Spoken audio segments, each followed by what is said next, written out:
वेद पढ़े पर वेद न जान, ये बाचे पुराण 18।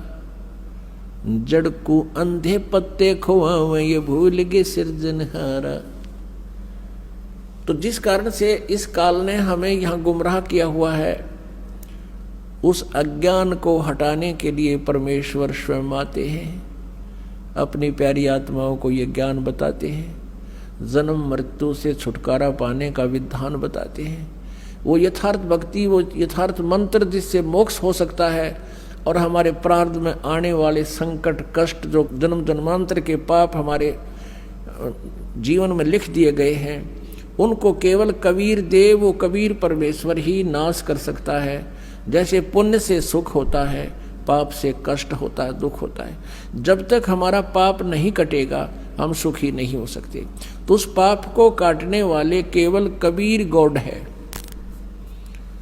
कबीर जी परमेश्वर जी ही वो है। अन्य कोई प्रारब्ध के किसी भी पाप का या किसी भी पाप का और प्रारब्ध के कष्ट का निवारण नाश नहीं कर सकता, केवल कबीर देव कर सकता है। अपनात्माओं, किसी के पैर में कांटा लग गया हो और ये अज्ञानी ऋषि महर्षि क्या कहा करते थे, जैसे कोई संकट निवारण करने के लिए ऋषि महर्षि संतों के पास जाते थे। प्रथम तो वो जंतर मंत्र बताते थे, ऐसा कर ले, ऐसा जाप कर, इतना 1000 जाप ये कर ले, 11,000 गायत्री जाप कर ले, क्या 1100 रुपये का ये भंडारा करवा दे। सब कुछ कराने के उपरांत भी कोई लाभ नहीं होता था।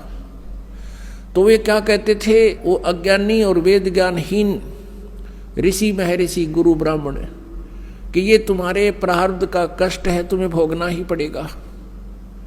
उदाहरण देते थे, श्री कृष्ण जी ने श्री राम रूप में सुग्रीव के भाई को मारा था, बाली को धोखा देकर वृक्ष की ओट लेकर।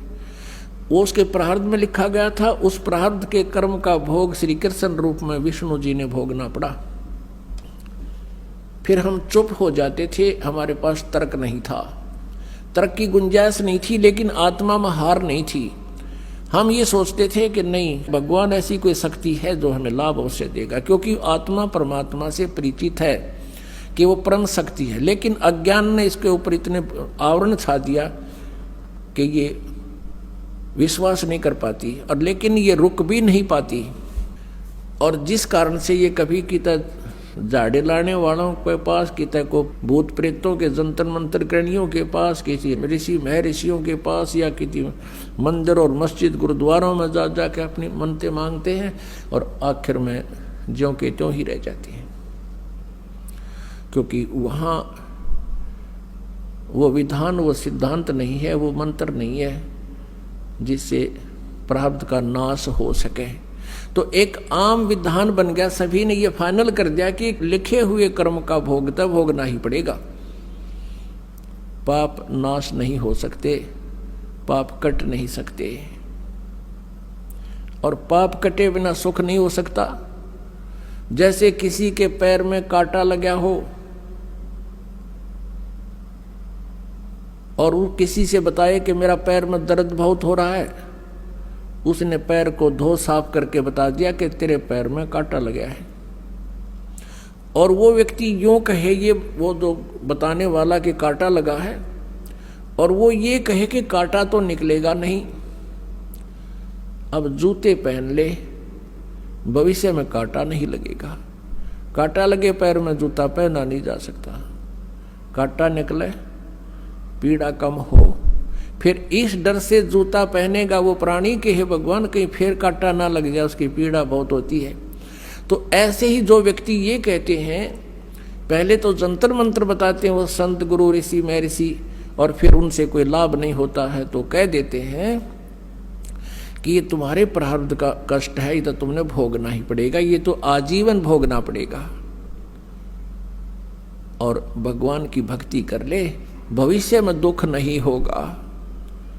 पुण्यात्माओं, जिस व्यक्ति के ऊपर कोई आपत्ति आई है और उसको राहत मिले नहीं, वो सपने में भगवान ना याद करे, कर ही नहीं सकता। अब वो पाप रूपी कांटा निकले जिससे पीड़ा टेंशन हो रही है, और फिर वो व्यक्ति भक्ति करे इस डर से राम नाम का जूता पहनेगा, हे भगवान कहीं फिर बिजली ना गिर जा। इस डर से, इस भय से फिर वो सदा भक्ति करेगा, मर्यादा में रहेगा, क्योंकि उसने आपत्ति को झेल कर देख लिया उसमें कितनी पीड़ाएं होती हैं। और कोई ये कहे कि ये तो कष्ट बना ही रहेगा, आगे भक्ति कर ले, वो सपने में भी नहीं कर सकता भक्ति। ऐसे तो नास्तिक हो गए, पूरा चीन नास्तिक हो गया, जिसमें विश्व की आधी के लगभग जो है जनसंख्या है, और पूरा रूस नास्तिक हो गया। जो पहले सब आस्तिक थे, महात्मा बुद्ध को माना करते थे, उनको महात्मा मानकर, संत मानकर उनकी शिक्षाओं को ग्रहण किया उनके पूर्वजों ने, लेकिन आध्यात्मिक लाभ नहीं मिला।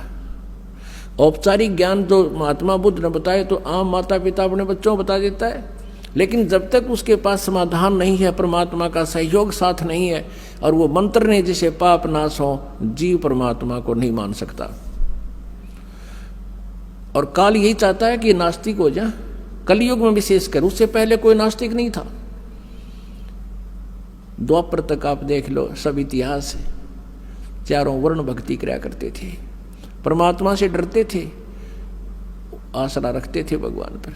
कलयुग में एक विशेष परमात्मा की और काल का एक विशेष वार्ता और संधि हुआ है, एक कंप्रोमाइज हुआ है कि काल ने परमेश्वर से जो पहली बार भगवान रूप बदल कर आए थे, रूपांतर करके अपने पुत्र जोगजीत के नाम से,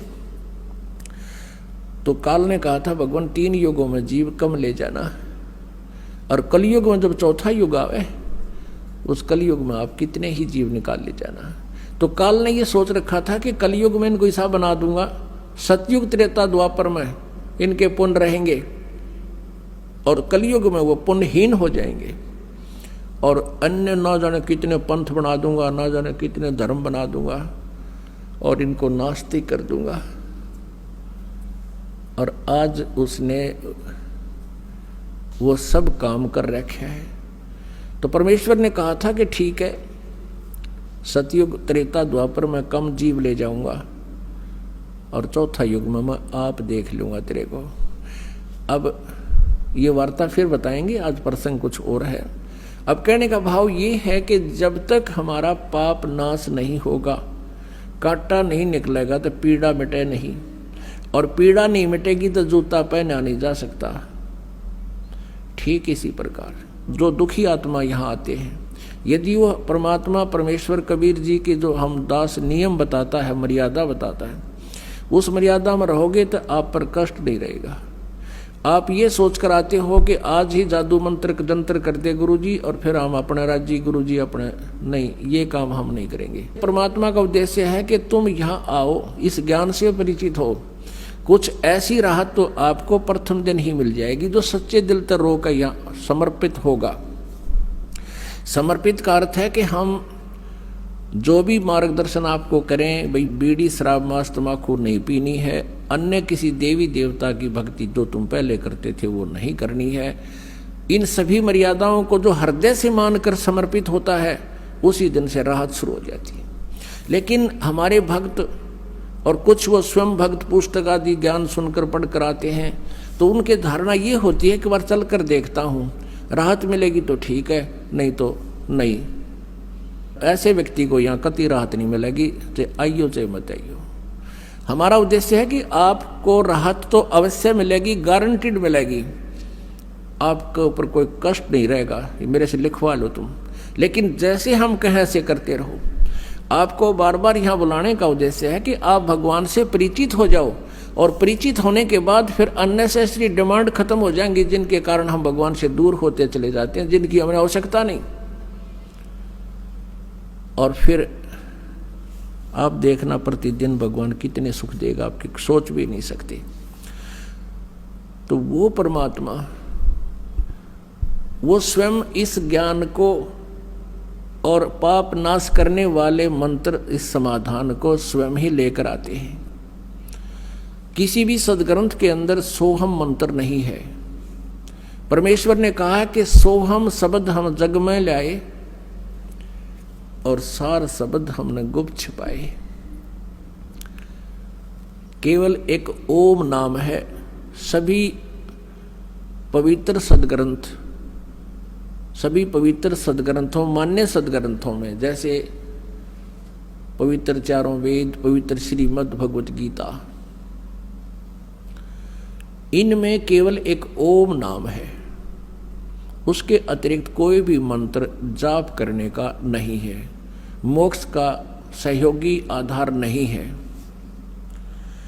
और ये हमने सैकड़ों प्रकार के मंत्र बना रखे, हरे राम राम राम हरे राम, कृष्ण कृष्ण राधे राधे श्याम मिला दे, ओम नमः भगवते वासुदेव नमः, ओम नमः शिवाय। ये और भी ना जाने कितने अकाल मूर्त सब सुर राम, अकाल पुरुष सतपुरुष, ज्योति निरंजन, अरंकार ओंकार, ये अपने आप सट्टे मार रखे। ये कोई मंत्र नहीं है, इनसे कोई लाभ प्राणी को नहीं होगा। आज सुन लो और चाहे 10 साल बाद आपकी जब आंखें खुलेंगी, जब आपको पछताना पड़ेगा कि सचमुच हम गलत साधना कर रहे थे। दास का उद्देश्य किसी को भावनाओं को ठेस पहुंचाना नहीं है, लेकिन कुएं में गिर रहे हो आप, उससे बचाना मेरा उद्देश्य है कि वहाँ से तुम हटो, इस रास्ता को चेंज करो, सतभक्ति करो, फिर आंखों देखो सदग्रंथों में क्या लिखा है।